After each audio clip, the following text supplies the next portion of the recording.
ಕುತಂತ್ರಿ ಪಾಕ್ಗೆ ಭಾರತದ ಮತ್ತೊಂದು ಮರ್ಮಾಘಾತ ಜಲಾಘಾತ ಇದು ಪಾಪಿ ಪಾಕಿಸ್ತಾನಕ್ಕೆ ಸಿಂಧು ನದಿ ಒಪ್ಪಂದ ರದ್ದು ಬೆನ್ನಲ್ಲೇ ಜಲ ಹೊಡೆತ ಬಿದ್ದಿದೆ ಈಗ ಪಾಕಿಸ್ತಾನಕ್ಕೆ ಉರಿ ಜಲಾಶಯದಿಂದ ಝೀಲಂ ನದಿಗೆ ನೀರು ಹರಿಸಿದೆ ಭಾರತ ಯಾವುದೇ ಮುನ್ಸೂಚನೆಯನ್ನ ನೀಡದೆ ಝೀಲಂ ನದಿಗೆ ನೀರನ್ನ ಬಿಡುಗಡೆ ಮಾಡಿದೆ ಪಾಕಿಸ್ತಾನದಲ್ಲಿ ಈಗ ಪ್ರವಾಹದ ಪರಿಸ್ಥಿತಿ ನಿರ್ಮಾಣ ಆಗಿಬಿಟ್ಟಿದೆ ಮುಜಾಫರಾಬಾದ್ ಬಳಿ ನದಿಯ ಮಟ್ಟ ತೀವ್ರವಾಗಿ ಏರಿಕೆಯನ್ನು ಕಂಡಿದೆ ನದಿ ಪಾತ್ರದ ಪಾಕಿಗಳಲ್ಲಿ ಆತಂಕ ಶುರುವಾಗಿದೆ ಜನ ಪರದಾಡ್ತಾ ಇದ್ದಾರೆ ಪ್ರವಾಹ ತುರ್ತು ಪರಿಸ್ಥಿತಿ ನಿರ್ಮಾಣ ಆಗಿಬಿಟ್ಟಿದೆ ನೋಡಿ ವಾಟರ್ ಎಮರ್ಜೆನ್ಸಿಯನ್ನ ಅಲ್ಲಿಯ ಸ್ಥಳೀಯರು ಘೋಷಣೆಯನ್ನು ಮಾಡಿದ್ದಾರೆ ಮಸೀದಿಗಳಲ್ಲಿ ಅನೌನ್ಸ್ ಮಾಡ್ತಾ ಇದ್ದಾರೆ ಜನರಿಗೆ ಎಚ್ಚರಿಕೆಯನ್ನು ಕೊಡ್ತಿದ್ದಾರೆ ಪಾಕ್ ಮಾಧ್ಯಮಗಳಲ್ಲೂ ಕೂಡ ಈ ಸುದ್ದಿ ಇದೀಗ ವೈರಲ್ ಆಗ್ತಾ ಇದೆ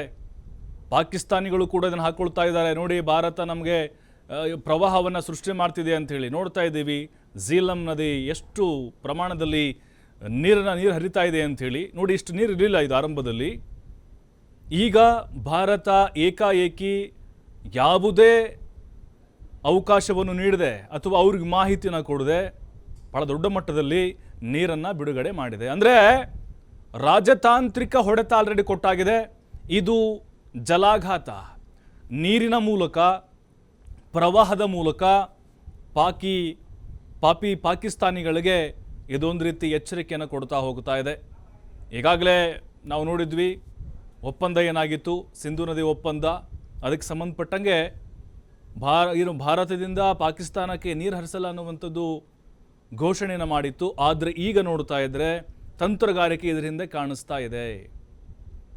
ನೋಡಿ ಈ ಝೀಲಂ ನದಿಯ ಪ್ರವಾಹ ಪರಿಸ್ಥಿತಿ ಹೇಗಾಗಿದೆ ಅಂತ ಹೇಳಿದ್ರೆ ಚಕೋತಿ ಆಗಿರ್ಬೋದು ಮುಜಾಫರಾಬಾದ್ ಆಗಿರ್ಬೋದು ಪಂಜಾಬ್ ಪ್ರಾಂತ್ಯ ಆಗಿರ್ಬೋದು ಈ ಭಾಗದ ಬಹುತೇಕ ಪ್ರದೇಶಗಳು ಈಗ ಮುಳುಗಡೆಯ ಹಂತದಲ್ಲಿದ್ದಾವೆ ಪ್ರವಾಹ ಪರಿಸ್ಥಿತಿ ಉಂಟಾಗಿದೆ ಯಾವಾಗ ಬೇಕಾದರೂ ಕೂಡ ಪಾಕಿಸ್ತಾನದ ಸುಮಾರು 200ರಿಂದ 300 ಗ್ರಾಮಗಳಿಗೆ ನೀರು ನುಗ್ಗುವಂತಹ ಸಾಧ್ಯತೆಗಳಿದ್ದಾವೆ ಅತಂತ್ರರಾಗಬಹುದವರು ಎಲ್ಲ ಕೊಚ್ಚಿಕೊಂಡು ಹೋಗಬಹುದು ದೊಡ್ಡ ಮಟ್ಟದ ಪ್ರವಾಹ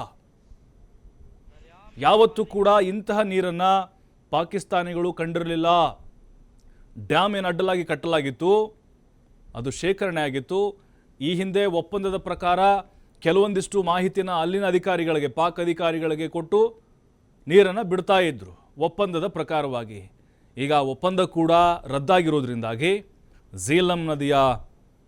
ಉರಿ ಡ್ಯಾಮ್ ಇದೆಯಲ್ವಾ ಉರಿ ಡ್ಯಾಮ್ ಏನಿದೆ ಅದರಿಂದ ಭಾರೀ ಪ್ರಮಾಣದಲ್ಲಿ ನೀರನ್ನು ಬಿಡಲಾಗಿದೆ ಇದು ಕೂಡ ಒಂದು ರೀತಿಯ ಯುದ್ಧ ಅಂತ ಹೇಳ್ಬೋದು